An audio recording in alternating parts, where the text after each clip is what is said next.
উদ্যোক্তাসকললৈ সন্মানীয় আজিৰ সভাৰ সভাপতি মহোদয়, উপস্থিত মোৰ জ্যেষ্ঠসকল, মোৰ ভাতৃপ্ৰতিম, মোৰ যিসকল মোৰ লগত আছিলে, বিচাৰকসকল, মুখ্য বিচাৰক, আৰু শেষত গৈ তাৰমানে মুখ্য শত্ৰুটো ময়ে হ'মগৈ। আৰু এতিয়া মুখ্য বিচাৰক হ'লোঁ, মানে মুখ্য শত্ৰুটো আৰু মানে আটাইতকৈ বেয়া পোৱা মানুহটো ময়ে হ'ম, গম পালোঁ। আৰু মোক এতিয়া ঘটনাটো হৈছে কি, প্ৰথম কথা এই যে এক বৈকুণ্ঠপুৰীলৈ ৰূপান্তৰিত হ'ল এই মণিকাঞ্চন ক্ষেত্ৰ, আৰু এই বৈকুণ্ঠপুৰীত আমাক সেৱা আগবঢ়াবলৈ সুযোগ সুবিধাকণ দিয়াৰ বাবে প্ৰথমেই মই উদযাপন সমিতিৰ সমূহ কৰ্মকৰ্তালৈ আন্তৰিক সেৱা জনাইছোঁ, আৰু এক অভূতপূৰ্ব বিস্ময়কৰ অভিজ্ঞতা লৈ মই ইয়াৰ পৰা কাইলৈ যামগৈ। এই কথাখিনি ক'বলৈ খুব ভাল লাগে মোৰ, যে মানুহে যে কয় দিনকাল বেয়া হ'ল, ল'ৰা ছোৱালী বেয়া হ'ল, টিভিয়ে খালে, কেৱল ল'ৰা ছোৱালী মোবাইল লৈ ঘূৰি ফুৰে, গৃহিণীসকলে ভাত বনাওঁতে দেৰি কৰে, মোবাইল খুচৰি থাকে। এনেকুৱা এটা সময়ত এই 7টা দিন ইয়াত সকলো বয়সৰ, সকলো স্তৰৰ মানুহৰ যিটো সমাগম, এই প্ৰায় 3 বজাৰ পৰা ৰাতি প্ৰায় 1 বজালৈকে এই সমাগমটোৱে এতিয়াও প্ৰমাণ কৰিছে যে কৰঙাত এতিয়াও সংস্কৃতি এক বিপুল সম্ভাৰেৰে ইয়াত আছে। কৰঙাৰ ৰাইজ, কৰঙাৰ জনতা, কৰঙাৰ আকাশে বতাহে সংস্কৃতি, গুৰুজনাৰ পৰম্পৰা আৰু অসমীয়া লগা যিটো গোন্ধ, সেইটো ইয়াত এতিয়াও বিৰাজমান।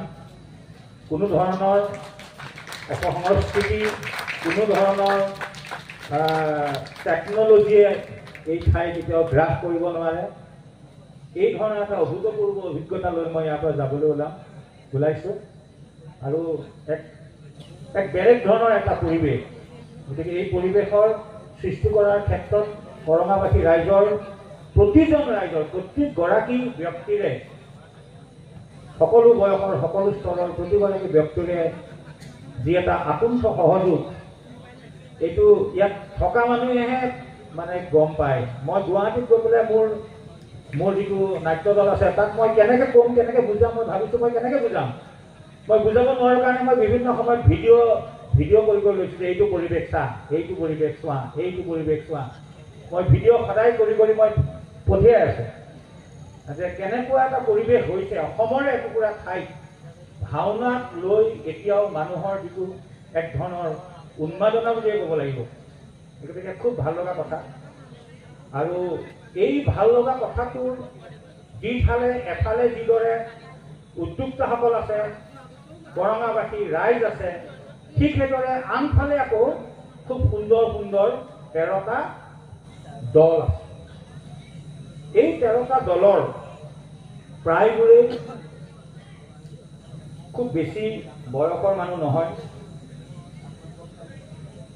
প্ৰত্যেকেই ইমান সুন্দৰভাৱে পৰিৱেশন কৰিছে। মই বহু বছৰ ভাওনাৰ বিচাৰকৰ আসনত বহা নাই বা ভাওনা চোৱাও নাই, কিন্তু মই চোৱা ভাওনাবিলাকৰ এতিয়ালৈকে মানে এই শেহতীয়া মানে কৰোণাৰ পিছত মই ভাওনা চোৱাই নাছিলোঁ। কৰোণাৰ পিছত এতিয়া যিটো ভাওনা হৈছে, এই ভাওনা চাই মোৰ কিছুমান খুব সুন্দৰ ভুলবিলাক কৰাৰ আগতে মই ভালবিলাক কৈ দিছোঁ। কিছুমান সুন্দৰ ইয়াত কাম মই দেখিবলৈ পাইছোঁ। বিশেষকৈ আগতকৈ ভাওনাবিলাক বহুত ভাল হ'ল। প্ৰথম কথা, আগৰ যিবিলাক মাতৃভাষাৰ ভাওনা হয়, মাতৃভাষাৰ ভাওনাত সূত্ৰৰ যিবিলাক শ্লোক থাকে, সেই শ্লোকবিলাক সদায় অংকীয়া নাটকৰ পৰা ধাৰ কৰা হয়। ভাওনাৰ কাহিনীটো যদি যজাতি বা ভাওনাৰ কাহিনীটো যদি বিপ্ৰদামোদৰ বা ভাওনাৰ কাহিনীটো যদি মহাভাৰতৰ বা ৰামায়ণৰ, শ্লোকটো কথা নাই বোলো নাই, শংকৰদেৱৰ ৰাম বিজয় পাৰিজয় ধৰণ ৰুক্মিণীধৰণৰ শ্লোক এটা আনি পেলাই লগাই দিয়ে, লগাই পেলাই সেইটোতে মানে নান্দি শ্লোক কৰি যায়। কিন্তু এইবাৰ দেখা গৈছে যে এই 13খন ভাওনা লাহে লাহে সলনি হৈছে। তাৰমানে ভাওনাত সূত্ৰধাৰী গোৱা শ্লোকবিলাক তেওঁলোকে ধাৰ নকৰে, অলপ ভুলে শুদ্ধ হ'ব পাৰে কিবা কিবি 19-20, কিন্তু তেওঁলোকে নিজে শ্লোকটো তৈয়াৰ কৰি লৈছে। সেইটো এটা খুব ভাল লক্ষণ। দ্বিতীয়তে খুব ভাল লাগে হৈছে এইবাৰ আপোনালোকে দৰ্শকৰ কথাটো জানিব যে এইবাৰ ভাওনাখনত এই প্ৰতিখন ভাওনাৰে নাৰী চৰিত্ৰবিলাকৰ সাজ পোছাক খুব ধুনীয়া হৈছে। দুই এগৰাকীৰ বাহিৰে প্ৰায়বিলাক মহিলা চৰিত্ৰত কৰা ভাৱৰীয়াই খুব সুন্দৰভাৱে পোছাকবিলাক কিনিছে, খুব মাৰ্জিত আৰু অসমীয়া লগা। যদিও গহনাবিলাক বেয়া হৈছে, গহনা খুব প্ৰায়বিলাকৰে গহনাবিলাক বেয়া, গহনাবিলাকৰ ডিজাইন, তেওঁলোকে হাতত পিন্ধা খাৰু বা এইবোৰ খুব বেয়া। কিয় বেয়া হৈছে মই ক'ব নোৱাৰোঁ। তেওঁলোকে সাজ পোছাকটো যদি অসমীয়া কৰিছে সুন্দৰকৈ, গহনাখিনিও যদি অসমীয়া সাজতে বনাই লয় খুব ভাল হয়। আৰু এটা খুব ভাল লগা কথা হৈছে, সেইটো হৈছে আজি কিছু বছৰ আগলৈকে এইটো লাগে দ্বিতীয় হওক, সব্যাই হওক, ৰুক্মিণীয়ে হওক, সত্যভামাই হওক, এই দুখ লাগিলে ধাচকে পৰি দিয়ে মাটিত। দুখ লাগিল মানে আৰু ধাচকে পৰি দিলে, ঘূৰাই কান্দি পেলাই। তেওঁলোকে ভাবে যে ধাচকে পৰিলেহে মোক নম্বৰটো দিব। এইবাৰ আপোনালোকে মন কৰিছেনে বাৰু? এই 13খন ভাওনাত কিন্তু ক'তো সেই ধাচকে পৰি দিয়াটো নহ'ল। মই আশা কৰিছিলোঁ ক'ৰবাত পৰিব বুলি, কোনেও নপৰিলে। অলপ মনটো বেয়া লাগিছে, কোনেও নপৰিলে দেখোন। মাজতে এগৰাকীয়ে এনেকৈ দিছিল, দিওঁতে গোটেই মূৰৰ পৰা বগা চুলিখিনিৰ ধূলিবোৰ বৰ সুন্দৰভাৱে উৰি গুচি গ'ল। দেখিবলৈ বৰ সুন্দৰ লাগিছিল। কিন্তু এনেকুৱা দুই এটা অপঘাত বাহিৰে বাকী মহিলা চৰিত্ৰসকলে খুব সুন্দৰ অভিনয় কৰিছে আৰু প্ৰতিটো চৰিত্ৰই খুব সুন্দৰ অভিনয় কৰিছে। কিন্তু তাৰ তুলনাত খুব কিছুমান বস্তু আগতকৈ বেয়া হ'ল।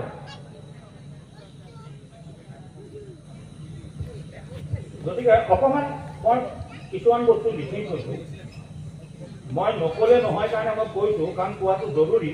মোৰ নিজৰ কাৰণেহে মই কৈছোঁ, কাৰণ মই কিছুমান কথা ক'ব বিচাৰিছোঁ।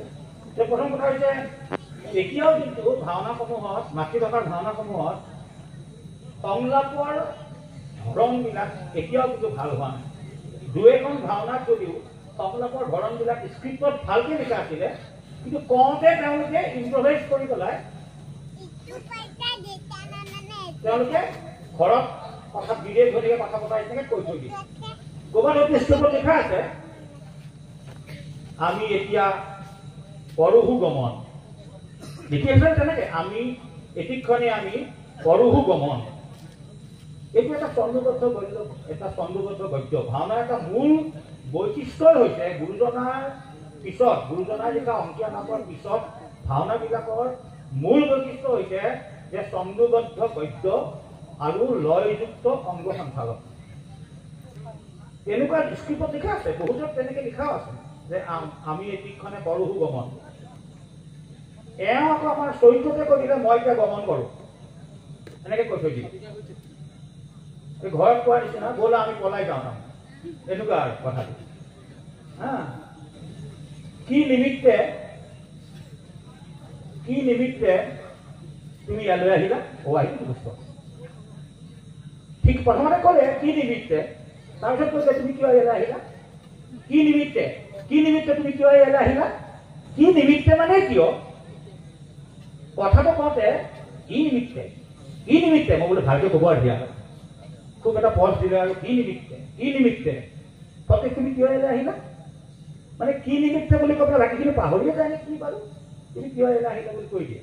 এই সংলাপ প্ৰত্যেকটো স্ক্ৰিপ্টৰ যিসকল ভাওৰীয়া ইয়াতে আছে বা দলৰ মানুহ আছে, তেখেতসকললৈ বিনম্ৰ অনুৰোধ, আপোনালোকে হৈ গ'ল আৰু এতিয়া 2024 চন, সংলাপবিলাক ঠিক কৰি লওক নিজৰ নাটকসমূহৰ। নেপুৰ, বিষ্ণুৱে যে নেপুৰ পিন্ধে, আপোনালোকে জানে নাজানে নেপুৰ কেনেকুৱা দেখিবলৈ আচলতে? যদি নাজানে, আজিকালি সহজ আছে, ইউটিউবটোত মাৰিলে নেপুৰখন দেখা পাব। বা ওচৰতে সত্ৰ আছে, মাজুলী আছে বা বিভিন্ন নামঘৰত আছে বা ওজাপালি কৰা মানুহ আছে, আপোনালোকে চাই ল'ব নেপুৰ দেখিবলৈ কেনেকুৱা। নেপুৰৰ গঠনবিলাক প্ৰায় ভাৱৰীয়াৰে বিষ্ণুৰ নেপুৰৰ গঠনবিলাক দেখিবলৈ বেয়া।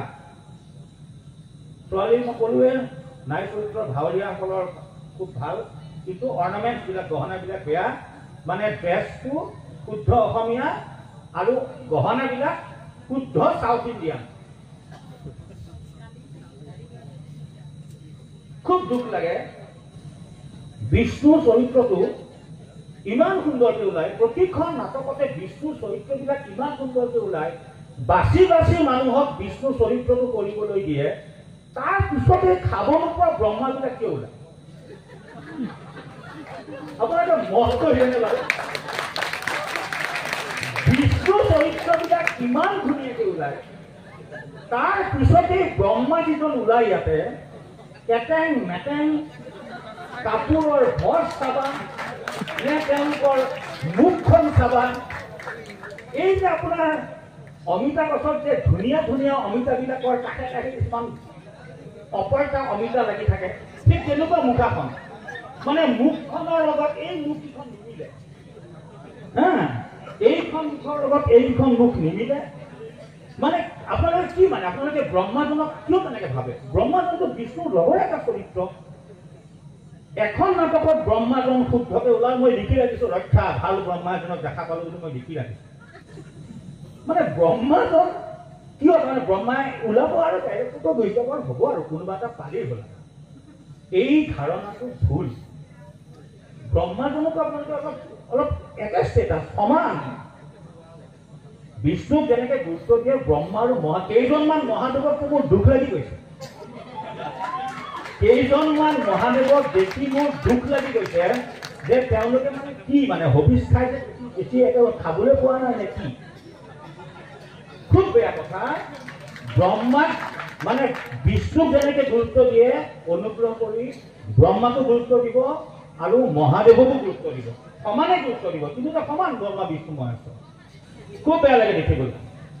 শিৱৰো একে অৱস্থা ক'লোৱে মই, হা, প্ৰায়বিলাক দলৰে প্ৰৱেশবোৰ ভাল, প্ৰস্থানবোৰ বেয়া।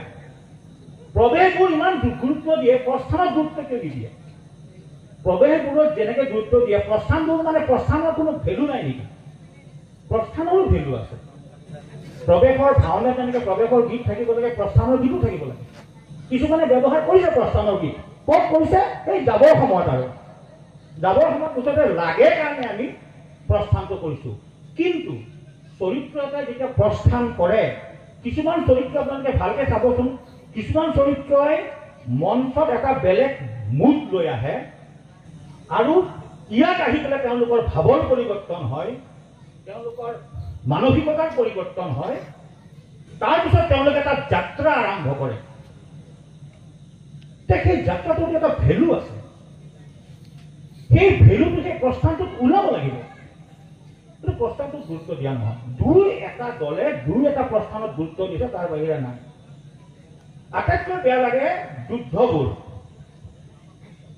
মানে যুদ্ধবোৰ ইমান বেয়া কিয়? দুই এখন ভাওনাৰ বাহিৰে প্ৰায় ভাওনাৰে যুদ্ধবোৰ কিয় বেয়া? আৰু কিয় চৰিত্ৰসমূহে এই চৰিত্ৰই ইমান পৰিমাণকৈ তৰোৱালবিলাক কেলৈ লয়? কি কাৰণে লয় ইমান তৰোৱাল? আপোনালোকে গৈ ভাণ্ডাৰক ক'ব। দুই এখন ভাওনীয়ে যে গদাকেইটা লৈছে, মোৰ দুখ লাগি গৈছে। মোৰ ছোৱালীজনীয়েও তাতকৈ অলপ ডাঙৰ গদা লৈ খেলে। ইমান সৰু গদা আপোনালোকে নল'ব, চৰিত্ৰটোৰ লগত নিমিলে নহয়। দুৰ্যে মানুহ, মোচেই চাবানে, পাগুৰিয়ে চাবানে, পোচাকে চাবা, গদাটোৰ অৱস্থাটো কি অৱস্থা? তৰোৱালবোৰ এইকণ তৰোৱাল। তেনেকে কেৰেক্টাৰৰ ষ্টেটাছ বুলি কথা এটা আছে, অভিনয়ক চৰিত্ৰৰ মৰ্যাদা বুলি কথা এটা আছে। এই মৰ্যাদাটো বহুত ইম্পৰ্টেণ্ট কথা। ষ্টেটাছ বুলি কথা এটা আছে। চৰিত্ৰবিলাকে ষ্টেটাছটো মেইনটেইন কৰিব লাগে। ভাৱৰীয়াসকলে অকণমান গুৰুত্ব দিব আপোনাৰ, কিন্তু কেইজনমান ভাৱৰীয়াটো ধুনীয়াকৈ ওলাইছে, ডাঙৰ ডাঙৰ গদা লৈছে, ডাঙৰ ডাঙৰ তৰোৱাল লৈছে, ডাঙৰ ডাঙৰ অস্ত্ৰ শস্ত্ৰ লৈ ওলাইছে, খুব ধুনীয়া লাগিছে।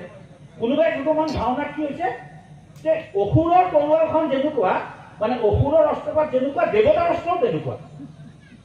কেনেকৈ হ'ব পাৰে? কেইখনমান ভাওনাত এইটো হৈছে যে দেৱতাৰ অস্ত্ৰ তেনেকুৱা, অসুৰৰ অস্ত্ৰ তেনেকুৱা। এটা হ'ব নোৱাৰে নহয়। দেৱতা আৰু অসুৰৰ অস্ত্ৰ একে কেনেকৈ হ'ব? কৌৰৱ পাণ্ডৱৰ অস্ত্ৰ একে হ'ব পাৰে, কিন্তু দেৱতা আৰু অসুৰৰ অস্ত্ৰ একে হ'ব নোৱাৰে। অলপ হ'লেও বেলেগ হ'ব লাগিব, কাৰণ কেৰেক্টাৰাইজেশ্যনটোৱে বেলেগ। বিলাপ আৰু কয়াৰ, কেইখনমান নাটকত বিলাপ আৰু কয়াৰ খুব বেয়া হৈছে, খুবেই বেয়া হৈছে। মানে তেওঁলোক একদম দোহাৰৰ ওপৰত নিৰ্ভৰশীল, দোহাৰৰ ওপৰত নিৰ্ভৰশীল। আৰু এই যে চাউণ্ডত যে যিজন ল'ৰা বহি থাকে, আমাৰ কি নাম তাৰ, দেৱ, এই দেৱৰ কৃপাত সূত্ৰধাৰৰ কণ্ঠস্বৰ আমি ধুনীয়াকৈ শুনিছোঁ, একদম দেৱৰ কৃপাত। আমি কেনেকৈ গম পাওঁ? কেতিয়াবা টেকনিকেল ডিফেক্ট হয়, হঠাৎ সূত্ৰধাৰৰ মাইক্ৰফোনটোৱে কাম নকৰা হৈ যায়, তেতিয়া গম পোৱা যায় সূত্ৰৰ ভইচটো কি অৱস্থা। এই দেৱই তাতে অংক কৰি কৰি, কেতিয়াবা সেইকাৰণে দেৱই অংক কৰে, সি ইমান উস্তাদ, মানে সি অংকটো কৰি থাকে, কেতিয়াবা সি অকণমান মিছা পাহৰি গ'লে পিছলৈ এই ৰিভাইভেশ্যন থাকি যায়। গতিকে এক তাল তাল তাল তাল তাল সেইটো ওলাই যায়। মানে তেতিয়া গম পাই যাম, কাৰবাৰটো তাৰমানে দেৱুৱে কৰি আছে, কাৰবাৰটো সি দেৱুৱে কৰি আছে কাৰবাৰটো। সূত্ৰধাৰৰ গোটেই কোৱালিটিটো তাৰমানে দেৱু নিৰ্ভৰশীল। সিহঁতে আগতে দেৱুক মানে এই তাক যেনেকে সেৱাটো কৰে, তাতো চাগে সেৱাটো কৰিব। ইয়াক সেৱা কৰাৰ লগতে যাতে তাতো সেৱাটো কৰিব নেকি, দেৱুক সুধিব লাগিব, ক'ত বা গ'ল তাক সুধিব লাগিব যে কেইটকা পালে আচলতে, কিমান শক্তিশালী সূত্ৰধাৰৰ। আগতেতো আমি এনেকে কৰিছিলো, এতিয়া আৰু মাইক্ৰফোন এতিয়াতো ইয়াতে লৈ লয়, এনেকে লৈ লয়। সেইকাৰণে প্ৰায়বোৰ চৰিত্ৰৰ ডিঙিটো এনেকুৱা, চাবচোন, প্ৰায় চৰিত্ৰ এনেকে থাকে, প্ৰায় চৰিত্ৰ মন কৰিছো, প্ৰায় চৰিত্ৰ এনেকে, প্ৰায় চৰিত্ৰ এনেকে কি হয়, প্ৰায় চৰিত্ৰ এনেকে। যুদ্ধৰ সময়ত এনেকুৱা হৈ যায়, ডাইলগ ক'ব সময় কৰি এনেকুৱা হৈ যায়। মানে মাইক্ৰফোন কমটি আছে, মাইক্ৰফোনত লৈ ব্যস্ত, খুব বেয়া হৈছে এইটো। মই উদ্যোক্তাসকলক অনুৰোধ জনাইছো, আপোনালোকে এইটো আপোনালোকে ঠিক কৰি দিয়ক যে কম্পিটিশ্যনত কলাৰ নাই, মানে আমাৰ বৰ্জন কৰি দিয়ক। ইয়াতে মাইক্ৰফোন লগাই দিব আগৰ নিচিনা, যে কম্পিটিশ্যনত অন্তত দৰকাৰ নাই। কাৰণ ভাওনা যেতিয়া এক মাহ যেতিয়া ৰিহাৰ্চেল কৰে, তেতিয়াতো মাইক্ৰফোনটো লৈ ৰিহাৰ্চেল নকৰে। সমস্যাটো কৈছে নাই, এক মাহ আপোনালোকে ৰিহাৰ্চেল কৰোঁতে মাইক্ৰফোন ইয়াতে লৈ ৰিহাৰ্চেল কৰা নাই, দিনাখন লৈছে। আপোনালোকে জানে মাইক্ৰফোনটো কিমান ব্ৰেণ্ড, কি কথা। মাইক্ৰফোনৰ এনেই আমি যদি এতিয়া যদি আৰু মাইক্ৰফোনটো ইয়াতে আছে, আমিতো কেনেকৈ কথাবিলাক কম?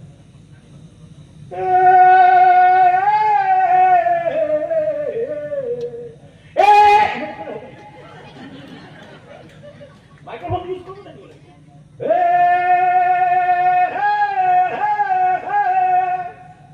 ইয়াত আছে মাইক্ৰফোন।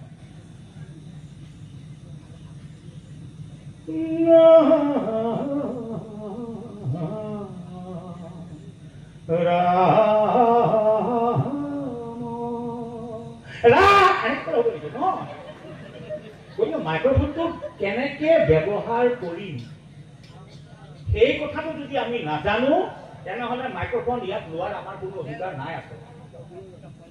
আমি এনেকেই ল'ব লাগিব। গতিকে মাইক্ৰফোনৰ এই টেকনলজিটো আমি চেষ্টা কৰিব লাগে, যদি লওঁ তেতিয়া আমি বৈশিষ্ট্যটো মেইনটেইন কৰিব লাগে। কলাৰ মাইক লগালে নহ'ব, তাক ইউজ কৰিব জানিব লাগিব। গদা তৰোৱালবিলাকৰ কথা কৈছোৱে। ভাওনা এটা অপৰিহাৰ্য কথা হৈছে যে স্থান পৰিৱৰ্তন কৰিলেই সময় পৰিৱৰ্তন হয়, পৰিৱেশ পৰিৱৰ্তন হয়। বাৰে বাৰে ভাৱৰীয়া ইপিনেদি ওলাই গৈছে কোনো কাৰণ নোহোৱাকে, আকৌ এফালেদি সোমাই আহিছে। ভাওনাৰ বৈশিষ্ট্য এইটো নহয়। ভাওনাত এটা পাক মাৰিলে স্থান, কাল আৰু সময়ৰ পৰিৱৰ্তন বুজোৱা যায়। সেই কথাটো ভাৱৰীয়াসকলে বুজিব লাগে। যদি নাজানে, আপোনালোকে এই কথাটো আপোনালোকৰ জ্যেষ্ঠসকলক সুধিব যে ভাওনাৰ স্থান পৰিৱৰ্তন কৰিবৰ কাৰণে ইয়াত এটা পাক মাৰিলেও হয় কোনোবা সময়ত, ঘটনা আহিছে গৈছে অযথা সময় কিছুমান নষ্ট হৈ আছে। এই কথাটো আমি জানিব লাগে যে স্থান কেনেকে পৰিৱৰ্তন কৰে, সময় কেনেকে পৰিৱৰ্তন কৰা বুজায়, আৰু ক'ত গীত লাগে, প্ৰৱেশৰ গীত, প্ৰস্থানৰ গীত বা গীত ক'ত লাগে, ভাওনাৰ গীত কেই প্ৰকাৰৰ, কোন সময়ত কোনটো গীতৰ প্ৰয়োজন, ই কিছুমান অতি গুৰুত্বপূৰ্ণ সময়ত গীত নাই আৰু অদৰকাৰী কিছুমান সময়ত গীত আছে, ফলত দৰ্শকৰ হামি আহিছে। সাত্বিক অভিনয় বুলি কথা এটা আছে। সাত্বিক অভিনয় আপোনাৰ জানে চাৰিটা ভাগ, আন্দিক, বাস্তিক, সাহিত্য, সাত্বিক। ভাওনাৰ আটাইতকৈ গুৰুত্বপূৰ্ণ অভিনয়টো হৈছে সাত্বিক অভিনয়। সাত্বিক অভিনয় মানে হৈছে এই যে আপোনালোকে কান্দে, এই যে কথা কওঁতে গাটো কঁপাই, ভৰিখন যেনেকে মাৰি দিয়ে,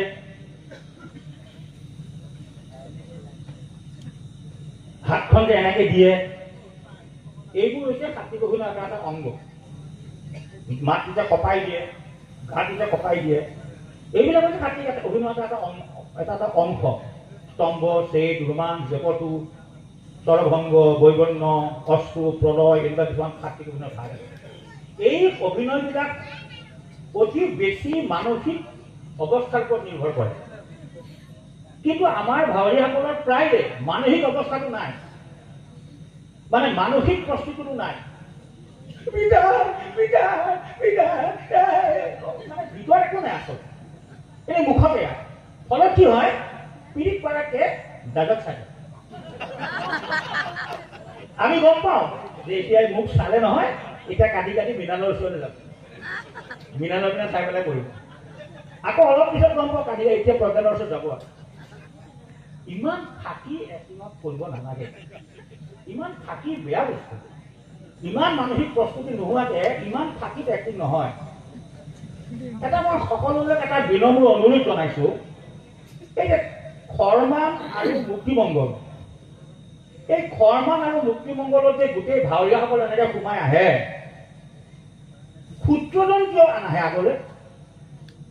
মানে সূত্ৰজন ভাওনাৰ অপৰিহাৰ্য চৰিত্ৰ নহয় নেকি? সূত্ৰজন জোহাৰৰ লগৰ এটা অংশ নেকি? নহয়, সূত্ৰজন ভাওনাৰ এই চৰিত্ৰসমূহৰ মাজৰ এটা অপৰিহাৰ্য অংগ। এই খৰমানৰ সময়ত, মুক্তিমংগলৰ সময়ত সূত্ৰজন তাৰ পৰা আহিব লাগে ইয়ালৈ। আচলতে কোনো এজন সূত্ৰধাৰী উঠি নাহিলে, যি তাতে শিল মানে গজাল মাৰি বহি ললে, তাতে বহিয়ে থাকিলে, উঠি নাহিল। কোনো এজন সূত্ৰ উঠি নাহিল। উঠি আহিব লাগে, উঠি আহিলে ভাল। গায়ন বায়নৰ হস্ত, গায়ন বায়নৰ হস্ত আৰু ভৰিমান, গায়ন বায়নৰ হস্ত আৰু ভৰিমানবোৰ সকলোৱে যাতে ভালকে অভ্যাস কৰে। গায়ন বায়নৰ হস্ত আৰু ভৰিমান বহুকেইটা দলৰে খুব বেয়া, গম পায়। তেওঁলোকে যে ৰিহাৰ্চেল কৰা নাই, এনেই আহি পেলাই কৰিছে, এইটো গম পায়, দেখিলেই গম পায়। হস্তবোৰ বেয়া, ওৰা ছটা, ওৰা বেয়া, এনেকে আছে। এইটো ওৰা নেকি? কিছুমান এনেকে আছে, ৰিখা তাত শিকি তাকটো এনেকে লাট মাৰি দিছে, লাট মাৰি দিয়ে নহয়। ৰিংখা তাত ৰিংখা তাত ৰিংখা এনেকে লাট মাৰি দিছে, মানে প্ৰেক্টিচ নাই, ওৰা পেলাই দিছে। ধিন ধেই ধিন ধেই ধিন ধেই ধিন ধেই নহয়। আমাৰ আটাইতকৈ সুন্দৰ বস্তুটো হৈছে আমাৰ ওলা। ধিন ধেই ধিন ধেই, এইবোৰ নাই, এনেকে আছে। এইবোৰ আচলতে প্ৰেক্টিচৰ দুখ লৈছে, প্ৰেক্টিচৰ দুখ। প্ৰেক্টিচ নকৰে, হস্তবোৰ প্ৰেক্টিচ নকৰে। বহু বিষ্ণুৰ মুখত হাতত মেকআপ আছে, কিন্তু গাত মেকআপ নাই। এইটো কেনেকুৱা ধৰণৰ বিষ্ণু বুজি নাপাওঁ। মুখখন বৰ ধুনীয়া, শ্যাম বা নীলা কিবা কৰে, এইবোৰ গোটেইখন বগা। তেওঁলোকে ভাবে নেকি এইবোৰ দেখা নাপায় বুলি?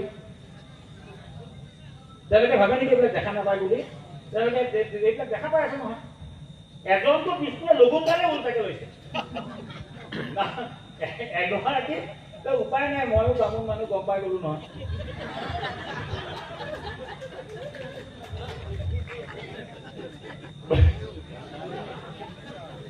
ভাওনা আৰু ভ্ৰাম্যমান থিয়েটাৰ ভাওনা আৰু ভ্ৰাম্যমান থিয়েটাৰ একে নহয় নহয়।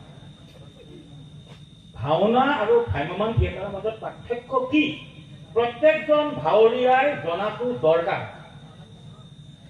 ভাওনা আৰু ভ্ৰাম্যমান থিয়েটাৰ একে নহয়। ভ্ৰাম্যমান থিয়েটাৰৰ ৰিদমটো বেলেগ আৰু ভাওনাৰো ৰিদমটো বেলেগ। আমি এই কথাটো যদি বুজি নাপাওঁ, নোপোৱাৰ কাৰণে বহুত নাটকত অভিনেতা অভিনেত্ৰীসকলে এক্টিং কৰি আমাৰ গুৱাহাটীৰ ভাষাত ফাটাই দিছে, একদম ফালি গৈছে। মানে দৰ্শকে হুৰা হুৰাই কান্দিছে, কিন্তু আমি পুৰস্কাৰ দিয়া নাই, কাৰণ তেওঁলোকে ভাওনা কৰা নাই। আমি জানিব লাগিব যে ভাওনা অভিনয় আৰু ভ্ৰাম্যমান থিয়েটাৰৰ অভিনয় কেনেকুৱা হয়, কি পাৰ্থক্য। এতিয়া সেইটো মই বিতংকৈ ক'বলৈ গ'লে আৰু দীঘলীয়া হৈ যাব, খালি আপোনালোকে জানিব লাগিব যে এই কথাটো বেয়া হৈছে। ভাওনাৰ কৌতুকৰ দৃশ্য আৰু ভ্ৰাম্যমান থিয়েটাৰৰ কৌতুকৰ দৃশ্য একে নহয়। ভ্ৰাম্যমান থিয়েটাৰৰ কৌতুকৰ দৃশ্য এটা আৰু ভাওনাৰ কৌতুকৰ দৃশ্য এটা একে হ'ব কেতিয়াও নোৱাৰে। বহুত নাটকে মঞ্চ সত্য ব্যৱহাৰ কৰিছে, সেটিংস। কিয় কৰিছে? ভাওনাত সেটিংসৰ কি প্ৰয়োজন? এইটো ডাঙৰ প্ৰশ্ন। ভাওনাৰ মূল বৈশিষ্ট্যটোৱে হৈছে যে কল্পনাৰ মাধ্যমেৰে সকলো কথা বুজোৱা হ'ব লাগিব। আচবাব ব্যৱহাৰ হ'ব, প্ৰপাৰ্টি ব্যৱহাৰ হ'ব। আচবাব পত্ৰ, তৰোৱাল, ৰাতি, জোম, প্ৰপাৰ্টি দুই ধৰণৰ, আচবাব দুই ধৰণৰ। এটা হৈছে মঞ্চ সামগ্ৰী, এটা হৈছে হস্ত সামগ্ৰী। কিছুমান সামগ্ৰী থাকে মঞ্চত, সেইবিলাকক কয় মঞ্চ সামগ্ৰী। কিছুমান সামগ্ৰী শিল্পী কলাসকলে লৈ আহে, সেইবিলাক কয় হস্ত সামগ্ৰী। সামগ্ৰী ব্যৱহাৰ থাকে, কিন্তু সেটিংস বৈষ্ণৱ স্থানত কিছুমান বস্তু ৰখা যায়। যেনে আমি পাৰিজাত হৰণ নাটকখন যদি কৰোঁ, তেতিয়াহ'লে মণিপুৰৰ ওচৰতে আমি পাৰিজাত ফুলপাত থৈ দিওঁ, সেইটো বেলেগ কথা, সেইটো থাকেই তাতে। বা নৃসিংহ মুৰাৰীত এটা খুটা তাত থৈ দিয়া হয়তো থাকিবই, কাৰণ তাৰ পৰা ঈশ্বৰ ওলাব, ঈশ্বৰৰ লগত সম্পৰ্কিত এইটো, ঈশ্বৰৰ লগত সম্পৰ্কিত বস্তু এইটো। কিন্তু সব কথাতে এই মঞ্চসজ্জা ঠিক আছে, মঞ্চসজ্জা ব্যৱহাৰ যদি কৰে তেতিয়াহ'লে এইটো স্পষ্ট হ'ব লাগিব আপোনালোকে মঞ্চসজ্জা জানে নে নাজানে। What kind of stage you have maintained? What kind of stage? কি ধৰণৰ মঞ্চসজ্জা আপোনালোকে ব্যৱহাৰ কৰিছে? এইটো কি চিম্বলিক, ৰিয়েলিষ্টিক, ষ্টাইলাইজ নে এক্সপ্ৰেছনিষ্টিক? এইটো ক'বলৈ গ'লে বহুত কথা কৰিব লাগিব, বহুত ব্যাখ্যা হ'ব। কিন্তু যদি কোনোবাই মোক সোধে যে ছেট ব্যৱহাৰ কৰিব কিয় নোৱাৰি, তেতিয়াহ'লে মই তাৰ উত্তৰটো দিম যে আপোনালোকে তেনেহ'লে মোক স্পষ্ট কৰি দিব ছেট কি ছেট। নিজৰ ইচ্ছামতে ছেট এটা ব্যৱহাৰ কৰিলে নহ'ব, মোক আপোনালোকে ব্যাখ্যা কৰি দিব লাগিব এইটো আপোনালোকে ৰিয়েলিষ্টিক ছেট ইউজ কৰিছে নে। গুৰুজনে আজি 500-600 বছৰ আগতে নাটক কৰোঁতেই এই সময়ৰ সাধাৰণ সোজা সৰল সহজ অজ্ঞ মানুহকে বিনা ছেটিংছেৰে নাটক বুজাই দিলে। আৰু এতিয়া আমি 2024 মানুহক নাটক বুজাবলৈ, ভাওনা বুজাবলৈ ছেটিং ব্যৱহাৰ কৰিব লাগিব, এইটো কথাটো ভুল। কিছুমান নাটকৰ উল্লেখযোগ্য হয়, প্ৰচেনীয়া মঞ্চতো হ'ব, কিন্তু নামঘৰত কেনেকৈ হ'ব অলপ কিন্তু চিন্তা কৰিব। নামঘৰত কোনটো চৰিত্ৰই হুকাই কান্দিব লাগে? এতিয়া হুকাই কান্দিব, অজস্ৰ চৰিত্ৰই ফাটাই দিছে কান্দি কান্দি, মানে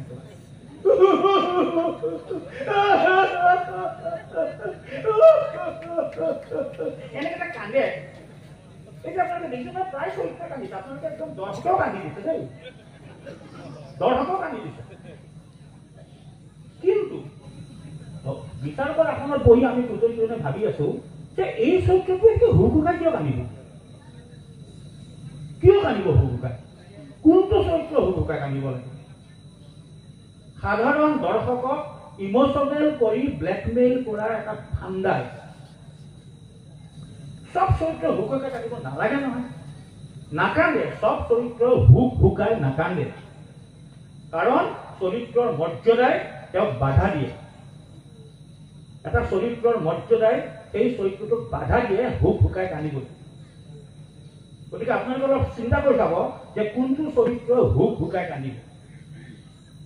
বহুত এনেকুৱা চৰিত্ৰ আছে ইয়াতে এই সমাৰোহত বহুত চৰিত্ৰই তেওঁলোকে ভাবিছে তেওঁলোকে খুব সাংঘাতিক কিবা এটা কৰিবলৈ গৈছে,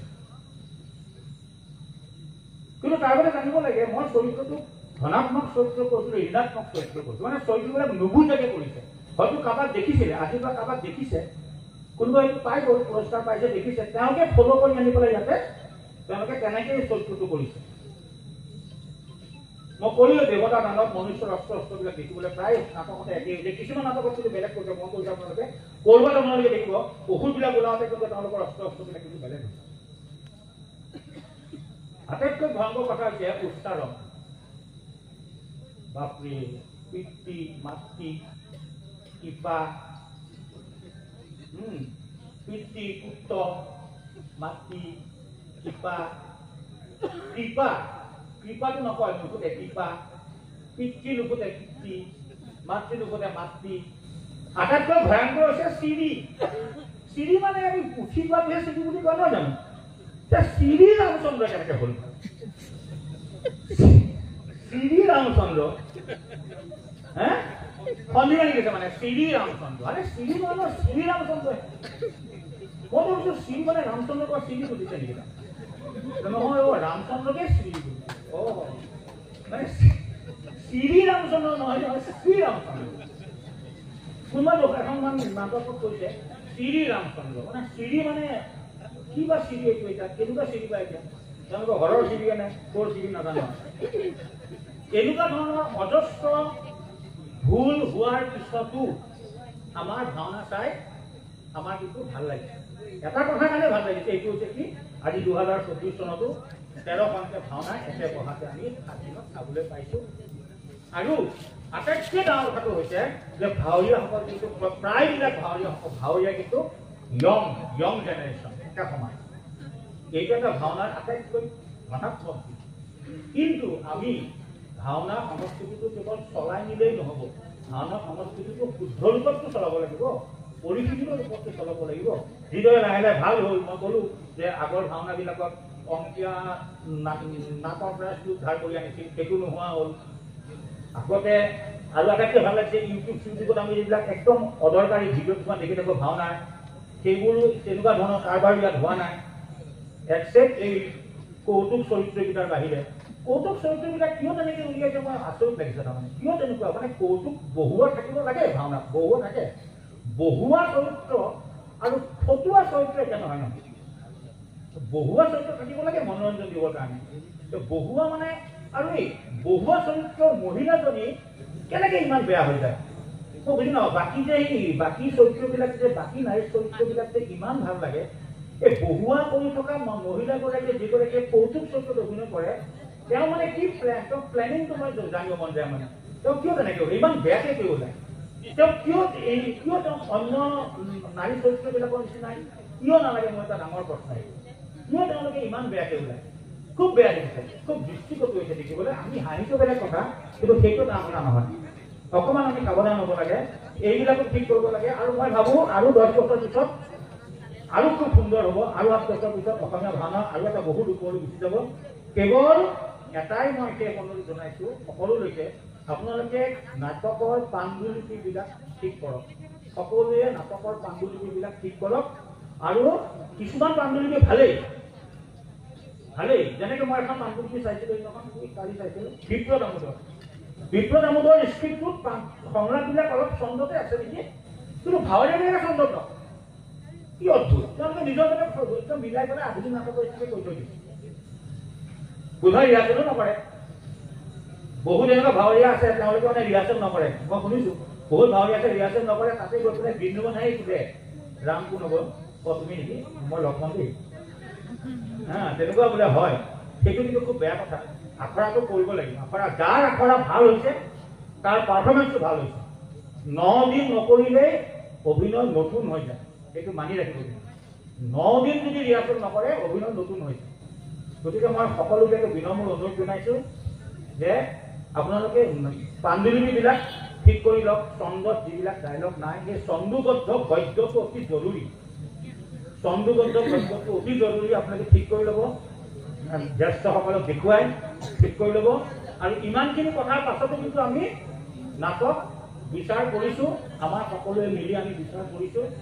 বিচাৰ কৰি আমি এইখিনিৰ ঊৰ্ধত গৈও আমি পুৰস্কাৰটো দিবই লাগিব। গতিকে পুৰস্কাৰ দিয়া হৈছে।